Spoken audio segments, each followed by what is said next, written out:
So hello everyone and welcome back to the channel once again. गाड़ी में ना सबसे तीन मोस्ट इम्पॉर्टेंट एलिमेंट मुझको पर्सनली लगते हैं। एक इंजन ऑयल है जिसके ऊपर मैं बहुत सारी वीडियोस बनाते रहता हूँ। ऑलमोस्ट मैं आपको 2 इंजन ऑयल बता चुका हूँ, उसका परफॉर्मेंस कैसा है। सेकंड होता है उसके टायर्स और थर्ड होते हैं उसके ब्रेक्स। अगर आपके ब्रेक्स अच्छे हैं, टायर ख़राब है तो भी आप फंस जाते हो, और टायर अच्छे हैं लेकिन आपके ब्रेक वीक है तो भी आप फंस जाते हो।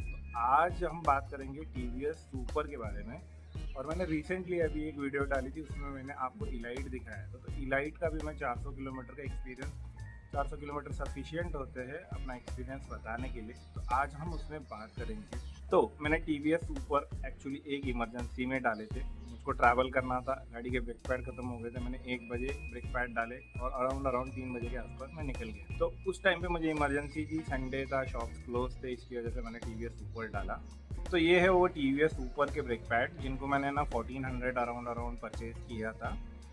और अनबॉक्स करने के बाद ये कुछ इस तरीके से दिखते हैं। इसका मटेरियल कुछ इस तरीके से दिखता है। पैकिंग इनकी कॉमनली मतलब सेम ही है। इलाइट की भी सेम ही थी, इसकी भी सेम ही है। तो कुछ इस तरीके से इसके ब्रेक पैड है। फिलहाल अभी छोटू इसके टायर्स ओपन करेगा। टायर्स ओपन करने के बाद वो उसके कैलिपर्स ओपन करेगा। कैलिपर्स के अंदर के साइड पे ब्रेक पैड होते हैं। जो अभी निकाला हुआ है वो पिस्टन है, और उसके ऊपर जो कैलिपर रहते हैं इसके ऊपर ब्रेक पैड माउंट होते हैं। तो ये ब्रेक पैड एक्चुअली आपको अच्छे दिखते रहेंगे, लेकिन ये लेफ़्ट साइड है तो राइट साइड की जो साइड रहती है वो वेयर आउट हो जाती है। टीवीएस के ब्रेक पैड कुछ इस तरीके से दिखते हैं। उसमें से लेफ़्ट वाला मैंने घिसा हुआ है और राइट वाला मैंने अभी तक पॉलिश पेपर से घिसा नहीं है। तो ब्रेक पैड लगाने के पहले एक बार उसको पॉलिश पेपर से घिस लेना, जस्ट बिकॉज ऑफ ये बहुत ज़्यादा स्मूथ होते हैं तो चांसेस ऐसे रहते हैं कि ब्रेक स्टार्टिंग में उतना इफेक्टिवली ना लगे। तो मुझे तो फटाक से ट्रैवल करना था, इसके लिए मैंने उसको अच्छे से पॉलिश पेपर से घिस के फिर उसको इंस्टॉल किया हुआ है। तो अगर आप नए ब्रेक पैड डालते हो तो जब भी आप कैलिपर पिन ओपन करोगे उसके ऊपर ये कैलिपर ग्रीस लगाना। नॉर्मल बटाटा ग्रीस जो रहता है वो मत लगाना। रीज़न बताता हूँ, जो हीट प्रोड्यूस होती है उसकी वजह से ना नॉर्मल वाला ग्रीस जाम हो जाता है, और कुछ टाइम के बाद पिन ऑपरेट होना या पिन जाम हो जाती है, पिन प्रॉपरली ऑपरेट नहीं होती या रिटर्न नहीं आती। तो ये टीवीएस के साथ ही आया हुआ था कैलिपर ग्रीस।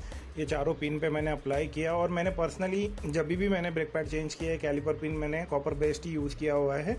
तो ये जब भी मैं खोलता हूँ ना, ये वैसे का वैसे ही रहता है। इसकी जो क्वांटिटी रहती है वो कम हो जाती है, लेकिन पिन इस तरीके से ना फ्री दिखती है। कभी भी आप उसको ओपन करो पिन से ऐसे ही फ्री रहेंगी। प्रीवियस वाले ब्रेक पैड थे वो हाईक्यू की तरफ से थे, वो ज़्यादा अग्रेसिव नहीं थे, इसकी वजह से डिस्क पे कुछ मार्किंग नहीं थी। इसके लिए ये भाई साहब ने पॉलिश पेपर की जगह पे पेंटर का सैंडर उठा के लेके आया और पूरी डिस्क के ऊपर इसने उसको स्मूथ करने के लिए यूज़ किया। जनरली इसके ऊपर पॉलिश पेपर यूज़ करते हैं, और अगर डिस्क ज़्यादा डैमेज हो गई रहेगी तो उसको फिर लेथ पे लेके जाके उसकी स्कीमिंग करते हैं, ताकि उसका जो सरफेस रहता है वो उसकी लेवल एकदम स्मूथ हो जाए। जो नए ब्रेक पैड का जो सरफेस रहता है उसका प्रॉपर कांटेक्ट हो, कोई वाइब्रेशन ना हो, इसकी वजह से। तो जब भी ब्रेक पैड वेयर आउट हो जाते हैं तो पिस्टन थोड़ा थोड़ा करके आगे आ जाता है, और जब एकदम एक्सट्रीम वेयर आउट हो जाते हैं तो कुछ इस तरीके से ब्रेक जो पिस्टन रहता है वो बाहर आ जाता है। तो उसको आप जब तक रीपोजिशन नहीं करोगे तब तक आपके नए वाले ब्रेक पैड के साथ ये जो पिस्टन है वो एडजस्ट नहीं होगा। तो कुछ इस तरीके से स्पेशल टूल आता है उसको प्रेस करने का, आप स्क्रू ड्राइवर से भी प्रेस कर सकते हो। अगर आपको घर पे ब्रेक पैड कैसे रिप्लेस करना है इसकी वीडियो चाहिए तो मैं आपको डेफिनेटली इसके ऊपर एक वीडियो बना सकता हूँ, कमेंट सेक्शन में मुझको लिखना। तो राइट वाले ब्रेक पैड की कुछ कंडीशन इस तरीके से है। ये राइट वाला जो सेक्शन है सबसे ज़्यादा फास्ट वेयर आउट होने का रीज़न मुझे ऐसे लगता है कि ब्रेक बूस्टर राइट साइड में होता है, तो सबसे ज़्यादा जो इम्पैक्ट आता है या जो पुश आता है वो राइट साइड में सबसे ज़्यादा आता है। और ये अनइवन जो वेयर रहता है वो नॉर्मल है हर गाड़ी में। राइट के ब्रेक पैड सबसे ज़्यादा जाते हैं लेफ्ट से कंपेयर करोगे तो आप। तो वीडियो में आगे बढ़ने के पहले मैं मेरा ना ब्रेकिंग का एक्सपीरियंस बता देता हूँ। तो सबसे पहले वाले ब्रेक पैड जो मेरे थे वो 14,000 किलोमीटर के आसपास वेयर आउट हो गए। फिर उसके बाद मैंने रोलंस करके एक कंपनी है उसके ब्रेक पैड डाले। उसके ब्रेक पैड के बॉक्स के अंदर डैन ब्लॉक के ब्रेक पैड आते हैं। एकदम वाहियात ब्रेक पैड है, आपके पूरे डिस्क को डैमेज कर देते, लिटरली एक ग्रूव बना दिया था। तो उसका वो पार्ट मेरे को थोड़ा प्रॉब्लमेटिक लगता है। और सेकेंड थिंग, उसमें स्क्वीकिंग नॉइज़ बहुत ज़्यादा आती थी। इतनी स्क्वीकिंग नॉइज़ आ जाती थी कि पूरे 400-500 किलोमीटर के ट्रैवल में आप परेशान हो जाते हो। बट उसका ब्रेकिंग बाइट बहुत ख़तरनाक था। और मैंने बहुत सारे मर्सिडीज़ और BMW के आफ्टर मार्केट के बॉक्सेस में डैन ब्लॉक देखा हुआ है। तो ये थोड़ा सा ना होंडा के ब्रेक डिस्क के ऊपर थोड़ा सा हार्श हो जाता है। फिर सेकंड वाले 2 जो ब्रेक पैड के सेट थे मैंने ओरिजिनल होंडा सिटी के, मतलब जो होंडा सिटी के लिए आते हैं 3000 रुपये के, वो मैंने 2 ब्रेक पैड के सेट ख़त्म होने के बाद फिर मैंने हाईक्यू का नाम सुना। हाईक्यू एक्चुअली हुंडई के लिए ब्रेक पैड बनाता है, तो हुंडई के लिए मैन्युफैक्चरिंग करने वाला जो ब्रांड था, मैंने सोचा कि एक बार उसको ट्राई करते हैं। तो हाईक्यू के जो प्रीवियस सुपर के पहले मैंने हाईक्यू ट्राई किया था, और फिर उसके बाद अभी रिसेंट में मैं इलाइट यूज़ कर रहा हूँ जो सिरामिक बेस्ड है। तो ये मेरी हिस्ट्री है, और इतने सारे ब्रेक पैड मैंने टेस्ट किए हुए हैं, उसमें मुझे हाईक्यू बहुत अच्छा लगता है बिकॉज वो डिस्क के ऊपर ज़्यादा हार्श नहीं है, उसकी ब्रेक बाइट भी बहुत खतरनाक है। कुछ 2200 रुपये के आसपास मैंने उस टाइम पे ख़रीदा था, मेरे हिसाब से 1700-1800 रुपये के आसपास कुछ मार्केट में वो मिलता है। तो हाईक्यू एक मुझे बहुत ज़्यादा इंप्रेसिव लगा। अगर आपको होंडा सिटी के ब्रेक पैड नहीं चाहिए तो आप डेफिनेटली हाईक्यू ट्राई करना, टीवीएस इलाइट भी ट्राई कर सकते हो। तो कुछ इस तरीके से मेरी ब्रेक पैड की हिस्ट्री है। और अब बात करेंगे टीवीएस सुपर के बारे में, बिकॉज ये मार्केट में बहुत ज़्यादा चलता है, बट मेरा इसके साथ क्या पंगा है मैं डेफिनेटली आपके साथ शेयर करूँगा।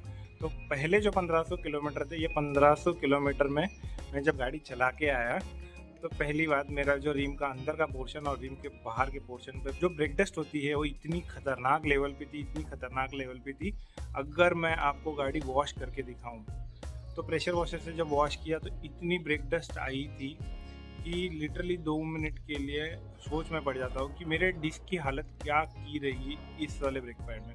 रिम के ऊपर जो ब्रेक डस्ट होती है वो कॉम्बिनेशन होता है ब्रेक पैड का मटेरियल प्लस आपका जो डिस्क का रोटर जो रहता है उसका मटेरियल, तो ये उसका कॉम्बिनेशन होता है। तो अगर ब्रेक डस्ट ज़्यादा आ रही है तो डेफिनेटली आपके ब्रेक पैड के अंदर का मटेरियल जो मेटल्स रहेंगे वो ज़्यादा हार्श रहेंगे, और ज़्यादा ब्रेक डस्ट आपके गाड़ी के लिए ना ज़्यादा अच्छी नहीं है। वैसे इसको निकालने में जान चली जाती है, बट ज़्यादा ब्रेक डस्ट मतलब आपके जो ब्रेक पैड है वो आपके डिस्क को खाना शुरू कर रहे हैं, एकदम सिंपल लैंग्वेज में आपको बताऊं तो, और आपके रोटर्स बहुत जल्दी ख़राब हो जाएंगे। अब तक मैंने उसको यूज़ नहीं किया था, लेकिन मैंने एक अमेज़ में उसको यूज़ किया हुआ था, तो अमेज़ के कस्टमर ने जो फीडबैक दिया था वो कुछ ज़्यादा अच्छा नहीं था। उसके बाद मैंने होंडा में किसी कस्टमर को ना ये वाले ब्रेक पैड, टीवीएस वाले ब्रेक पैड नहीं डाले। मैंने जितने भी डाले आइदर ओरिजिनल डाले, या फिर अगर मुझे जैसे मुझे ब्रांड पता है हाईक्यू के डाले। हाईक्यू के साथ कोई कंप्लेंट नहीं आती, ज़्यादा ब्रेक डस्ट भी नहीं आती।